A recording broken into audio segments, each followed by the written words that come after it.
Hi, dog parents. My name is Julie Faith Nally, and I've been a professional dog trainer and behavioralist for well over 20 years. My goal with this site is that we basically will focus on how to teach the human to communicate to the dog in dog language. That way, you have a success rate that almost is 100%. So the first part of this course, which is going to be week 1, which is today, you are going to have a few things already set up. So let's go for that. I'm going to have a free ebook that I'm offering you, which is Speaking Canine Made Easy. All you've got to do is go to dogtraininganytime.com, go down to where the blog is, put your email in, and then I will send you out your free ebook. That's going to be really important as you follow these courses, because you'll be able to go with me along with all your homework, review it anytime you feel like, and the notes are already there. But the second thing you're going to need then is still a notebook. I want you, even though this information is going to sound so simple as you listen to it, it's something that you really want to go back when it's with information that's really designed or directed just for you and your dog. So my main goal on this also is that you understand any dog of any age can be taught a new trick. Also, that any dog from a rescue can be trained the same way. What's really important, and that's what you're going to hear me talk about especially today, is that the foundation, your way of learning how to communicate to your dog and create success, which that really then comes down to learning how they communicate in behavior, body language, how they communicate, understanding the rules and regulations in their pack. And believe me, that's really important in a dog pack. So at home, if you bring them into your dog home pack, human pack, then all of a sudden the rules and regulations are completely different. So let's start out with pages 1 to 15. So if you've already got your ebook in front of you, these are going to be where I'm reviewing. I'm not going to go perfectly in order, but pretty close.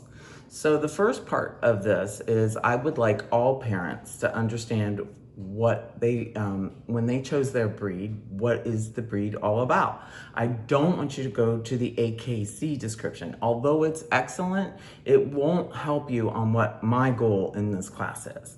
And what I want you to look at is, why was your dog bred to do whatever it was? Originally, most of these dog groups were. We had the working breeds, the sport breeds, that's a hunter. A sport breed would be out like labs doing, bird work. A hunter, such as a mastiff, that's a little different. They're actually hunting game. So there's a whole reason to understand that, because what happens is their personalities are designed with some of that. Meaning, if I have a dog that's supposed to work on the farm, a cattle dog, and go out and get the cows in, they're gonna possibly be nipping at the ankles of those cows. So that's going to happen in your world. They may be nipping at the kids' ankles or your ankles to get your attention, get you to do what you need. If I have a working breed, same thing. I own a shepherd, I've had 6.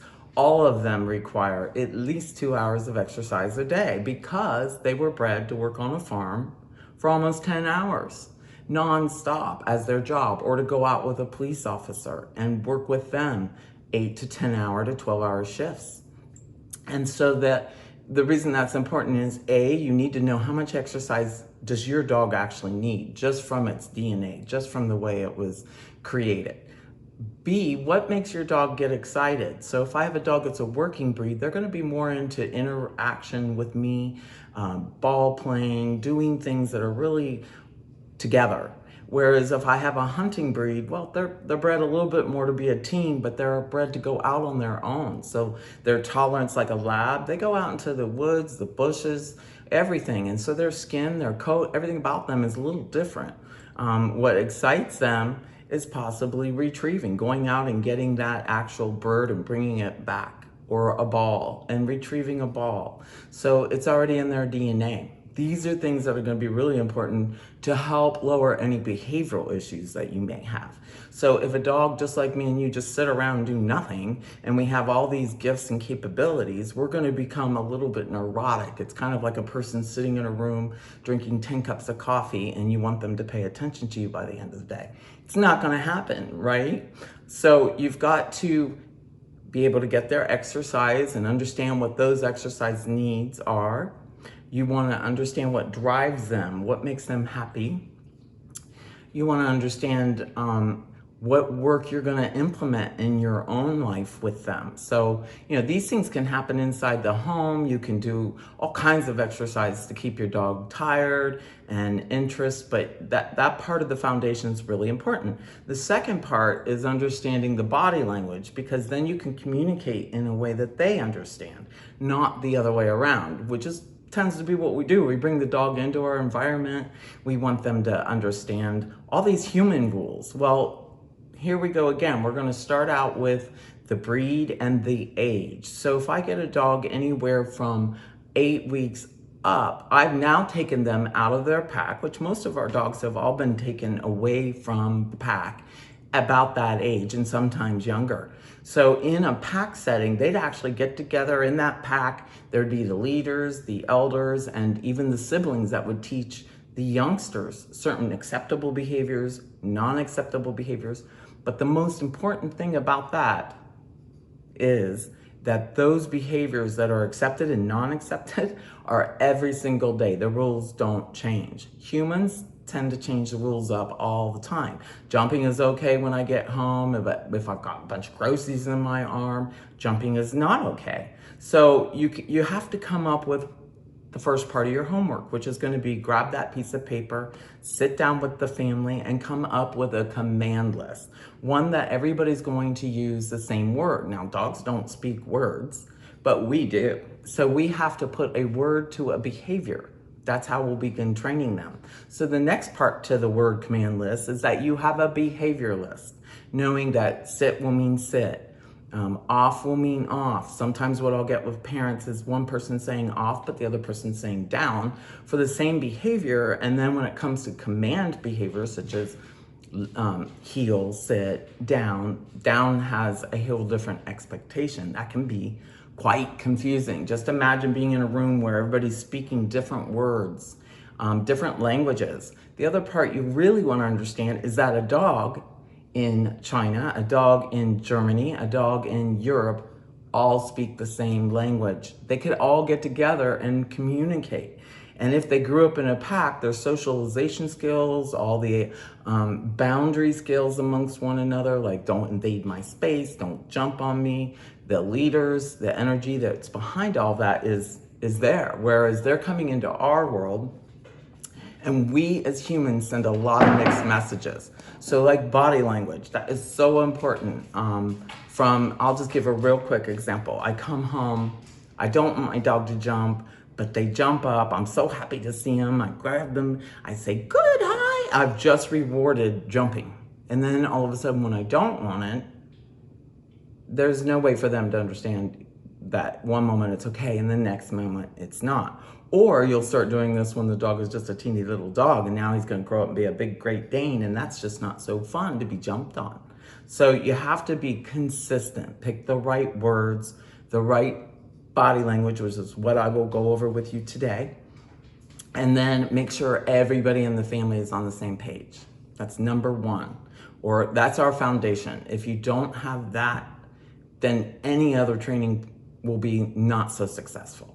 So we're going to go into diet. Now, diet is just as important in the training aspect, because and I know if my stomach's upset or your stomach's upset or any other physical ailment from something we've ate, we're not going to be focused. We're not going to be a happy person. We're pretty frustrated. So all dog food is not created equal. Any dog food that can actually sit on a shelf for years could not be very healthy, right? It wouldn't be healthy for us to eat. It's not going to be healthy for them to eat. So the first thing I want you to do is take a look at your dog food. I happen to use only a couple of the brands. So Blue is the Wilderness brand that I love. But what's really important is that you look back in the ingredients, not what the front of the bag says to get you to buy it. You look actually at your ingredient label. So the second company I really like is Red Barn. They've been around a really long time and they stay really healthy. And again, you want to be able to read your ingredients. Now, most dog food have to have a preservative, but if they have so many preservatives that you can't even read the words, that just needs to go to the garbage can. It has no quality. Same rule applies when you're giving treats. A great example is I had a Chihuahua that came to me for training, and they felt it was an aggressive dog. Now it's a small dog, but still, if it bites your ankle, it's not fun. So I looked at the behavior of this dog and the attitude and the coat, and I had them change their dog food. It just, something didn't seem right. And we went to a more quality food. We got rid of all the junky treats. And within weeks, that dog was a very happy dog, went from aggression to social. So that's why I want you to understand this part is really important. What you feed affects your dog. We are what we eat. So we'll go into the diet. Your treats. I want your treats to be something that can be small and quickly edible. Small as a raisin, okay? And that's because you want your training to be on a good rate, speed rate. You don't have to worry about them crunching a while and taking a long time on this big old treat. You also want to make sure that your treats, if I give 2 cups of dog food a day, I might take 2 cups of what I'm going to feed them, and that becomes their meal. So, and certain behaviors that you really want to make strong, you might take some food like chicken, really healthy chicken boiled, different dog treats, and you have that as part of the reward system at certain times. So that kind of get your food decided on how you're going to do your treats, what kind of treats. Now, all dogs aren't food motivated. Some are toy motivated. And then the other biggest thing is I'll have parents tell me, why would I give them a treat at all? To do something I want them to consistently do. And the point being there is, how did we get our own human beings to do a behavior over and over again? We work for food because we work for money that buys us our food. So we work for treats and we work for rewards. Otherwise, I don't think most of us would do it, right? It's a motivation factor. So praise is a motivation. Treats are a motivation. Toys are a motivation, but you want to have a mixture so that anywhere at any time you can pull one of those out. If you want, you can always make your dog, breakfast is going to be trained throughout the day. Now remember, a dog in a pack has a leader, and this is right up there with being a good trainer. If you don't have a leader in your family, somebody's got to be it. So either the dog will pick becoming a leader, and not all dogs are leaders, they're born that way, just like humans. But you still have to have somebody who's going to implement the foundation, the rules in the pack. And then everybody has to mirror that. So we're gonna go right into marker words. Now, when we're talking about training, like I said, you have your list, your commands, the words paired to the behaviors, and then we have what we call marker words. They mark the right behavior or the wrong behavior. So a marker word could be such good, yes, but it's timing that's really important. So if I got ready to take a picture and it's a horse jumping over a fence and I want to catch it right in the middle of being over that fence, my timing hitting that clicker on that button is so important, right? Well, so is it when you're trying to train a behavior. So if I'm trying to train a dog to not jump on me, once they, I need to know I don't want the jumping, but what other behavior is to replace that? So 4 paws on the ground, that would be the other behavior. My timing has to be really good to be able to say, good job, and reward that and interrupt or ignore the unwanted behavior. Now, if I've actually promoted this behavior, like I was saying earlier, you come home, the dog, you haven't seen them all day, you can't wait to see them, they jump up, you pet them, or friends and neighbors come over, the dog jumps up, they pet him. It's not the dog's fault at that point. It's the humans, all of the humans. They've been promoting a behavior and then they can't just tomorrow say it's no longer. That's kind of like, very stressful, right? Aren't we stressed when the rules just keep changing and we don't understand how to make anything work in that environment or make the person we're around happy? So again, you're going to go back to your list and you're going to pick either good as a marker word, yes as a marker word, but as a family unit, make sure you pick the same marker word. The interruption marker word interrupts the wrong behavior. And again, that could be no, and stop. And that is a word. Remember, what are we doing with our words? We're teaching the word paired to a behavior to get the dog to start to perform that behavior so that a human can say the command and they do it. So remember, that's why it can't be changed up all the time and create a bunch of confusion. So again, we're gonna go back to interruption tools. So an interruption tool can be such a thing as a throw can, and it's taped and it has 3 pennies, and it sounds, and it's gotten a word that was used as shake can before. But the thing is, we don't just shake it, we actually toss it. Now, if you don't wanna use something like this, you can use what we call a toss chain, and you can get these like at Home Depot, Lowe's. They're the little links that would actually hold a lamp up. And so you can carry the toss chain in your pocket, and you'll be able to pull that out, interrupt the behavior with that, and have your paired interruption word, marker word, that will go immediately because your timing has to be perfect as you interrupt the behavior. So anytime you're training a behavior or interrupting an unwanted one, and then this one will be, let's go into chewing up the house. I come in and the couch is all chewed up. And I'm gonna think that at that point, I'm gonna go over, get my dog, show them what they did and correct them. Remember, that's not how dogs learn. They're in the moment just as much as children are in the moment. Up to 7 years old, a child would learn by being consistently shown at that moment. So I've had arguments over this, and I'm sure as you watch this, you may, yeah, well, my dog knows what it did. I walk in the room, the couch is torn up, his head goes down. They're great at body language, they're great at facial expressions, and they're fantastic memories. So if all of a sudden they get corrected because something is torn up, they're gonna remember, oh, you, me in a room and everything torn up. Here's my perfect example. I have had many parents argue this one, but what I do is, once they've already done the wrong act, corrected a dog after the fact, that dog has begun to understand you, me, in the room, all bad. So what I would do is actually take something, tear it up, have the parent walk in, the dog is already there, and the dog reacts as if it tore it up. Well, what's that state? What's that show? It immediately lets you see that they didn't tear the item up. They had nothing to do with it. But the presence of that human being and that item torn up gets them in trouble. They have no idea it's actually any form of what the act is, and the act is chewing. You have to catch them in the moment with an interruption tool, and that's why your controlled environment is so important. So now we're gonna go into setting up a dog's environment. You wanna make sure that you already have a safe place that you're gonna keep the dog right now. So it could be a crate, it could be a play area, it could be a playpen.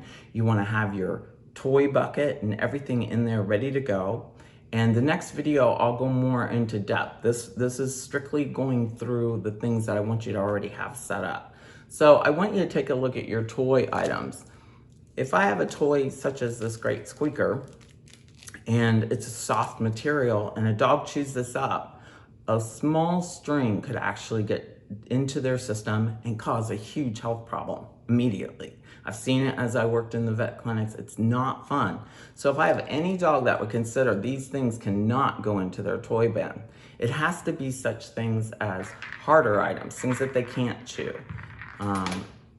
Kongs, things that are actually stuffed. So in a Kong, I don't have my Kong with me, but you would actually, it usually has a hole and you can put the treat in there and then you can freeze that up. And they actually, it's a brain toy. So it causes them to chew, to get inside, to get to it, but it actually gives them enough time that it exhausts them too. So as we're talking about things that they can have to chew or not to chew, that's going to be really important on how you set up your house environment. So you want to get on your own hands and knees just like you would with a toddler. Is there cords available? Is there things that are on the floor such as kids' Barbie dolls, socks? When we make a toy box, you don't want anything in that toy box like old socks tied in a knot. They're not going to know the difference between an old sock and a new sock. Old shoes, they don't go in that box. It has to be things that are truly toy related. All dogs love toy boxes. They came into my daycare, I didn't care what age, they would walk over to that toy box and start rooting. They like to root, meaning they like to get in there and start searching. Now again, certain breeds, certain toys. If I have a terrier, they're a hunter. They like to go out there and, you know, first of all, like I was talking about how toys are, this has a squeaker in it, right?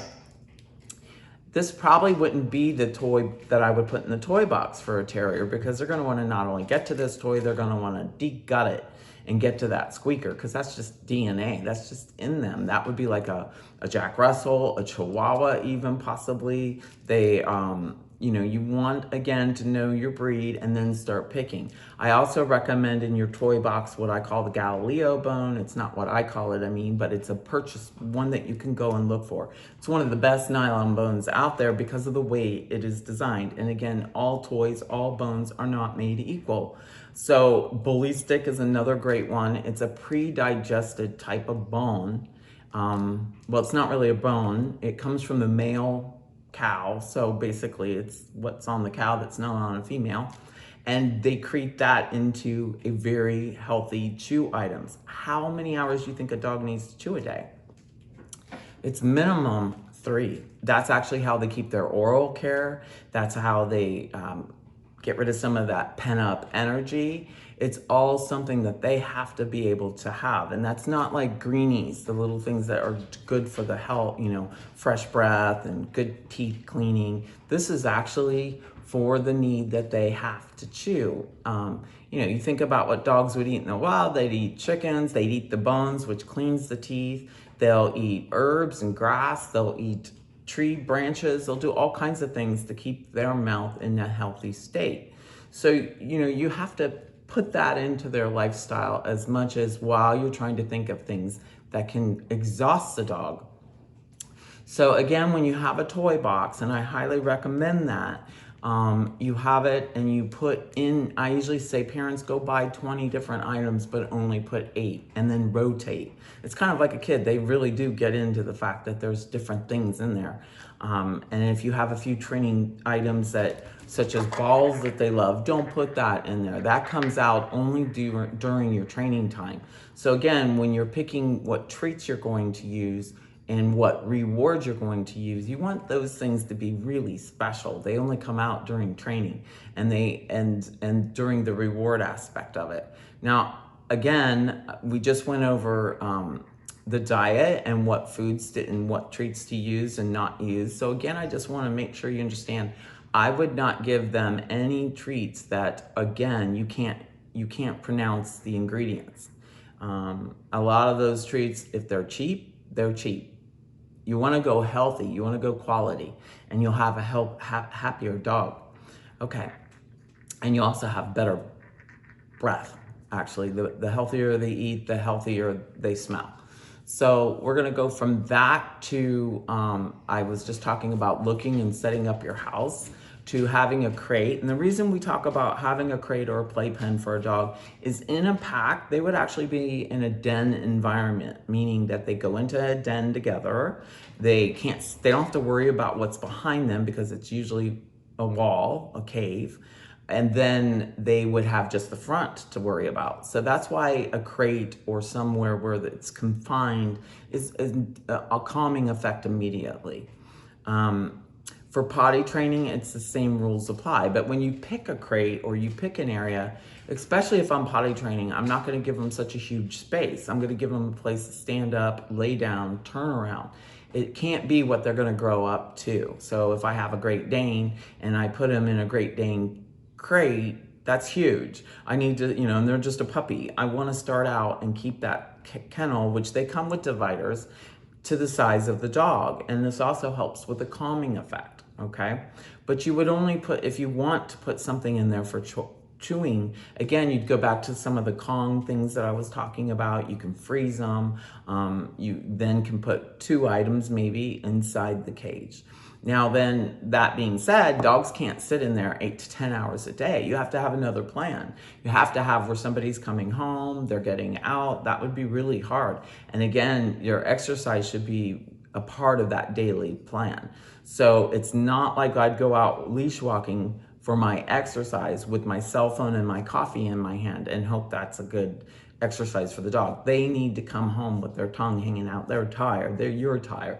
So the other thing I want to talk about is equipment, and you'll see there's a whole list that you can look at in the book, but I really want to talk about the leash because what I see is what we call the retractables. I don't have one on me, but I would literally tell you put that far away where you don't see it for a long time, or just give it away up to somebody. The retractables is a great leash idea in one level where it comes out and it locks into position. But I've also seen where that retractable breaks and they go, I've watched a Jack Russell break it right out of the case as they were ready to dart after something. So it's just not safe, but it's also not good as a trainer. You can't hold that in your hand and train your dog and treat. So I want you to get and have a 6-foot leash. Now my rule with this, again, I've watched parents come in with a backyard chain that they've tied the dog down with, or nylon, other kind of fake leashes that they created. Well, the leash is for safety for you and your dog. So it has to be a nice made leash. One with a handle, one that is actually strong, no rips in there, ready to fall apart, and one with a good clip, one that you can clip very easily. The other part to this is one that will fit in your hand. So it's gonna fit right into your palm. Not be so thick that you can't even close your hand, because you need to close that hand when we get into leash training work. So for the 6-foot, the other thing I would like to state on this one is your bags for cleanup for your dog, do not put those on the handles. That again gets into the way for dog training, and it makes it unsafe for you, it makes it unsafe for them. And while we're talking about the things, if you were in my class in front of me, I would already be saying, I would prefer you not to come to class, or well, flip-flops aren't allowed, period. It's not that I wouldn't prefer you. So you don't want to go out and train in a shoe that you might fall over and injure yourself, right? You've got to be in tennis shoes, safe, good shoes. If you're inside, you still want to at least be in attire that is safe when you're doing some of the exercises we're going to be doing. And that just means, not slippery socks where you're sliding around on the floor. I just want you to think about what could happen so you can prevent it by wearing what's safe. And since I can't see you, I have to know that you're just, I'm having you follow through with me on this. So you're going to want to get a 6-foot leash, then you're going to want to get a long line, and a long line goes from 15 feet to 30 feet. What is a long line? It's how we get our dog off leash trained eventually. Now when I train always with the intention that I want you and your dog to where you could eventually just say their commands and they're right there for you. You don't have to worry whether the leash isn't doing the work. You and your dog have a relationship and the dog is listening to you because you've taught them these commands.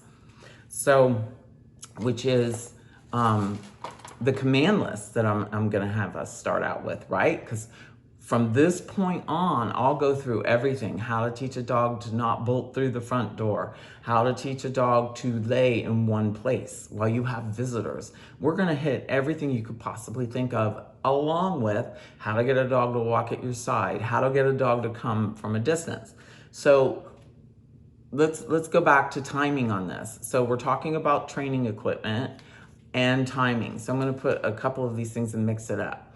When I talk about timing, everything that you want and want to reward with that marker word, and we just talked about doing it at the perfect time, you wanna make sure that if you yourself don't know what you want in the end result and you're hoping the dog can show you, please make sure you back up to this and go back to your command list and back to what you guys have. And you're just gonna break up each session into a small session. I talk about staging in our homework. And staging is that there is no training that's just off, whenever we just happen to do it, and we set everything up. We get our leash, we get our collar, we know that we're gonna have the humans know the right way to interact with my dog and the wrong way so that they know what to do, body language.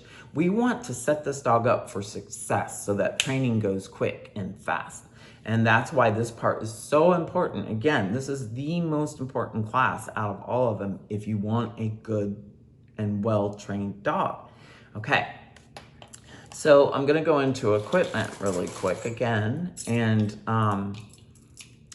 what we call this is called the mother's prong. Originally, that's what it was called, and not a pinch collar, but it's known as that. And the reason they call it a pinch collar is you actually have to pinch these together to pull them apart. But now they've also created ones where you can just do it as a collar, flip it open, and put the dog's head in. So some people look at this and think, my gosh, this is barbaric. I would never want to put this on my dog. But if you look at what a choker does versus a mother's mouth, and I'm not saying pick one or the other, I'm going to give you the information and you choose. But when they came out with chokers, it's all about how you put it on. So you can actually put a choker on backwards and it chokes. And you see how there's no release. That's horrible. That's right here. That's where you're choking them. That doesn't happen in a dog's world. They don't even understand that. So you could actually make this muscle thick and tight, and you can make them get to where they don't even want to listen to you. So I don't personally use these. I've only used these when I deal with really aggressive dogs and my own face and life could be in trouble. So yeah, I have to have some tools to go to. I train big dogs or other dogs in different kinds of training tools altogether. I use many different things. The other collar that's available is called a martingale. So it has the regular collar and the chain at the top. The main secret is these collars, all of them, have to fit right behind the ears, not down here on the collarbone. It has to be perfectly where you put it on and it's pretty much right behind the ears, high up. Anything you're using if it's on the neck. Now, if you choose just to train with a collar, usually that's going to be really difficult when it comes out to leash walking and whatnot. Inside the house, it's pretty good. And I recommend all dog collars to have a snap release.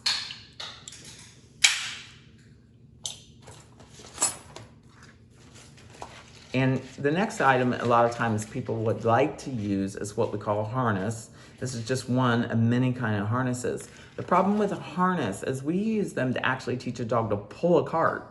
So they work with the brain's automatic response to pull. Anything that pushes on us, usually we push back. So that's why I don't recommend these until your dog is completely trained. Then you can use a harness and you'll love them.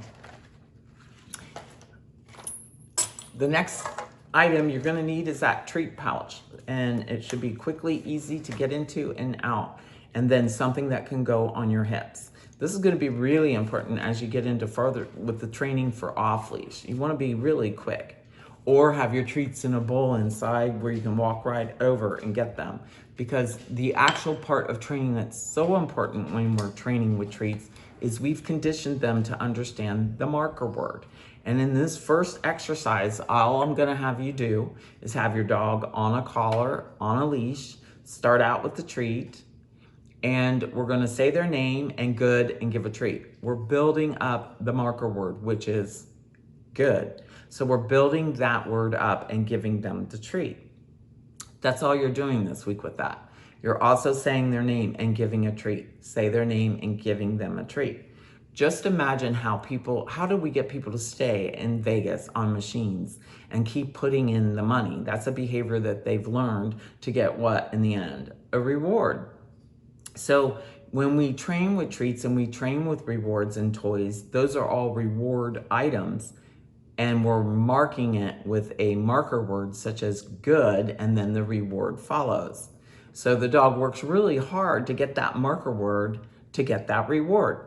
Okay, and usually if it's a really great behavior and they're really catching on, we'll do what we call jackpot, which is similar to the Las Vegas lottery machines. Now, how do we condition a behavior is really important. You have to first look at your dog's personality and make sure that you get to know, just like humans, we have all different kind of personality types. So one of the behavior examples I give is we were taught to go to a pop machine, and I'm from Ohio, so I say pop. Some people say soda. But to go to the machine, a behavior is to put the money in, hit the button, and select your pop. Now, what happens when that pop doesn't come out? We get frustrated, and some of us will hit the button more, so the behavior starts to repeat and repeat and repeat. And then if no pop comes out, our behavior of hitting the button either goes to, okay, well, that didn't work, but I know that normally I get a reward, so I'm going to shake the machine. Now, that's a personality type. I probably wouldn't do that. I would probably walk away. But I've watched other personalities who have a high tolerance are going to make sure they get that reward. So what I want you to understand with that is dogs aren't any different. If I've been coming in the house and they jump on me, that's like the pop machine, hit the button, and they're used to me petting them, all of a sudden I'm going to implement this new training. They may increase that behavior and jump more, and you have to know what to do with that. So that's why I want you to understand it's a cause and effect. It's marking the right behavior when they're finally doing it, but you're the trainer, so you're going to catch them in that moment, show them the right behavior, use the right word, mark it at the perfect time, and reward. So that's why we're first starting out with conditioning what this whole thing is. So when I say my dog's name, my goal eventually is that my dog will hear their name and come running. But in the beginning part of this exercise, I just have to condition the concept first, their name and reward. So that also means that I would never say their name and then correct them. Because what am I conditioning? Do any of you remember what it was like if you heard your whole name be yelled in another room as a parent said, get into this room right now? Would you come? I bet not. Normally we learn condition-wise, oh no, with that tone, the full name, I'm in big trouble. So dogs do too. That's why you don't want to get this mixed up. You want to always have yourself set up with all your training tools, your leash, everything, your command list, and know that all the humans are going to mirror each other. You understand the behaviors you no longer want and what you're going to replace them with. So if I don't want jumping, what do I want? 4 paws on the ground. If I don't want barking, what do I want? I want to be able to stay quiet, and the dog quiets. So you have to have that already planned because you're the trainer and you're the pack leader. What happens with a lot of parents is they're like, my dog is so dumb, they just don't get it. When I was a kid, they got it. Those dogs all knew it. Somebody in the house probably spent a good amount of time, and sometimes we always get that one dog that's perfect, just perfect. So you're teaching your dog how to live in your home with your human pack. And how long do we give our kids that? How long do we give kids to learn a word paired to something like pot or pan, or, I mean pot like a pan, or, you know, a fork, a spoon? We keep pairing it and showing them and pairing it and showing them for a long time. How long do we give our dogs? Must, if they're lucky, get a day, and they're expected to know. At end with different people saying different things. So you've got to recognize this is your foundation. If you haven't established this, don't move forward into expecting the dog to understand. So we're going to set up with our training list, our command list, behaviors that we want, behaviors that we're going to recondition. Training should start immediately. There is no when, the dog hits a year old, because now I want you to look at your dog's development line. So while I'm planning on training, I have to plan on the things this dog may need to become a really well-balanced social dog. That means that there's ages like there are for humans. There's perfect windows. So from a baby to 6 months is your perfect socialization time. But most of us missed it because they get told, don't take your dog anywhere. We want to keep it healthy. But you can control and stage socialization that is safe and do it right away. Because I'll hear all the time, my dog doesn't like other dogs. That's impossible, right? They're a dog. It's that they didn't get socialized with small dog, big dogs, all kinds of dogs. Remember how as kids you learned socialization with other children. You learned boundaries by what other kids would allow or not allow, or parents. I mean, have you ever had that human that just comes like right up to your face and you're backing up trying to tell them, please get out of my space, and they still follow you? That's what I'm talking about, boundaries. They actually get taught even that in their pack. Like, don't jump on the elder. Don't bully the elder. So that part will be your job for the dog to learn, because we took them out of their environment. The window of socializing is a big one for me because I get parents all the time that have all kinds of socialization or anxiety issues. And both of those, whether it's socialization or stress, anxiety issues, have come usually from no one putting this into and implementing it into the dog's life. So that's what's going to be really important with that.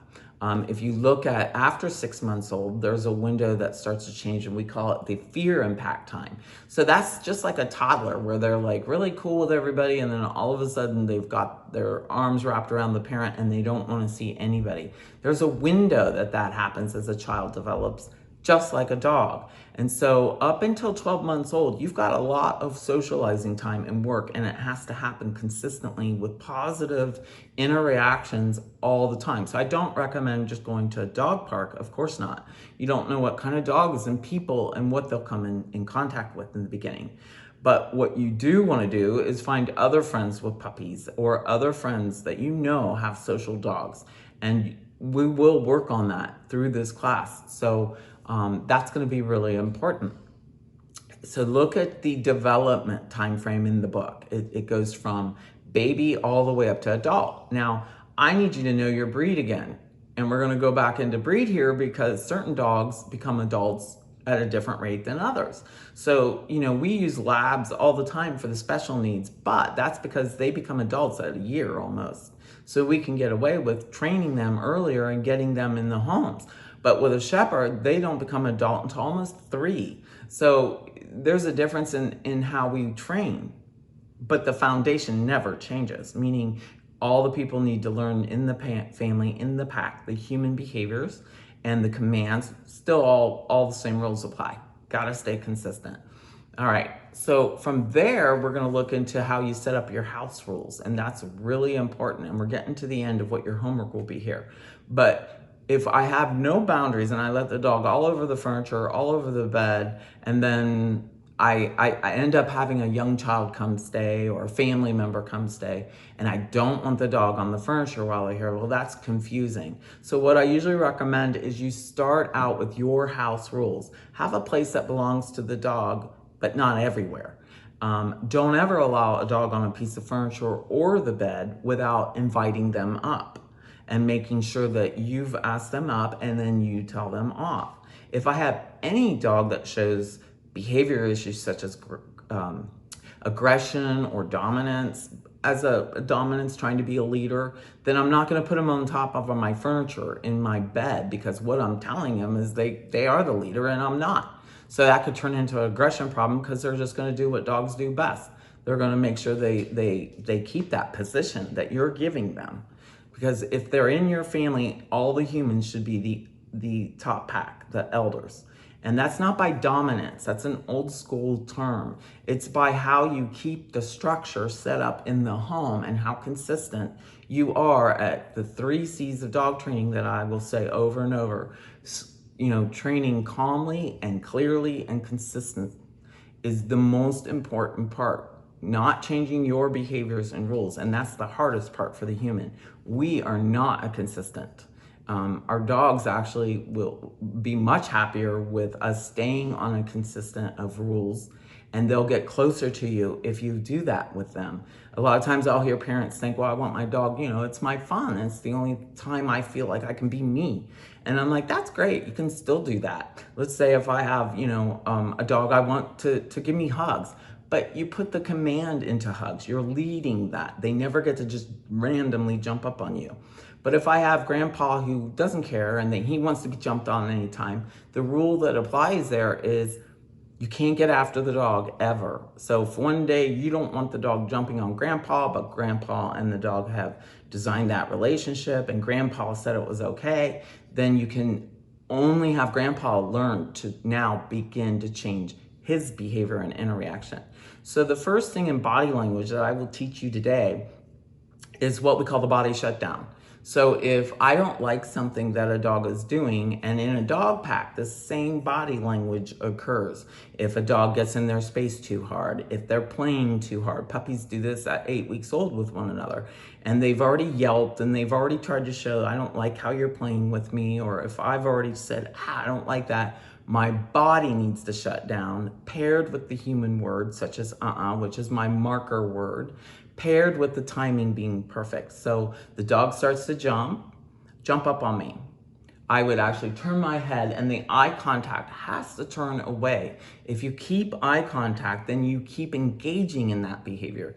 You have to shut down all body, shoulder, head, and pair that with the human word and then know what behavior you want and replace. 4 paws on the ground. Then you use your marker word good, and they get a pet, they get a treat, or something that makes them happy. Now, how many times will you have to repeat that? Again, I talked about the tolerance of different personality types. So it could be, I have a dog that has a high personality type. It's a lab. It's been taught to go out and be in all kinds of weather, take all kinds of things. Then I know I may have to repeat that over and over for weeks. But I may have another personality that I can barely raise my voice. If I say, I have to say it in a quiet tone and just a subtle movement. That's okay. That's just a different type of personality, a dog that's more sensitive. So you match what their needs are. And it may still require weeks and weeks of consistent training. And remember, a human being takes 90 days every day of repeating the same behavior before it becomes a consistent behavior. And if in any of that time they start not repeating it every single day, but they change it out, that behavior will not become a consistent behavior. Well, dogs are no different. So you have to give them at least 30 to 60 days of repeating what you're trying to teach that dog, whether it's to not jump, whether it's to greet people kindly, whether it's food exercises. So that's really important, along with how you've allowed your dog to live in your sleeping quarters, your family room. And again, I usually recommend give them their own bed, give them their own spot, give them a blanket. I'll have exercise training sessions on that. But you first want to set up your environment, like I was saying. And the next thing that I think that will be really important before we go to week 2 is that you've already, at least each day for 20 minutes, you can break the 20 minutes up throughout the day, have the dog on the leash, have your treats ready, have your command list, and I'm just reviewing everything here. Know what behavior you want to train that's new, or a behavior that's going to replace an unwanted behavior, and you will stage your environment up. I want you to already know how you're going to do this. So let's give the example as jumping. I have friends that are going to come on over. I'm going to teach them the body shutdown. No eye contact, turn your body language, shoulders away. Don't interact with the dog for the first 5 minutes until they acclimate at the person walking through the door. Now the parent human needs to have their dog staged on leash, treats ready, the whole plan. The other visitors, the actors, are going to already know what they cannot do, which is if they come in, they don't give eye contact. So we're setting this whole training session up for success, not failure. Now, of course, my dog's going to react like it normally. It sees the person, it's going to want to jump, especially if you gave it a reward before by petting. So you have to be ready to actually repeat this and repeat this. Okay, so that's your homework just for this week. It was the name response. It was all of your equipment. It's looking at your dog food and understanding the timing and the actual making sure that you do the marker words and the interruption words. Okay, and interruption words, again, you'll see in the notes, that is what we do when we're interrupting a bad behavior. So we've already talked about marker words such as good. Okay, so interruption words could be no paired with something that's going to interrupt it. Like I said earlier about the throw can, but you actually throw it in the area and pick the can right back up. A squirt gun is an interruption tool. A clap of the hand is an interruption tool. Dropping something that will just create loud, a throw chain is an interruption. You're just interrupting that behavior so that you can really quick teach them the correct behavior. And again, if it's not staged up and you're doing this randomly, that can turn into chaos. That's not your goal here. You want to make this so that you're communicating to your dog in a language they understand quickly, and that you can have a success. Once a dog is doing something 90% of the time, we can begin to think, okay, now they're getting it. They kind of understand this.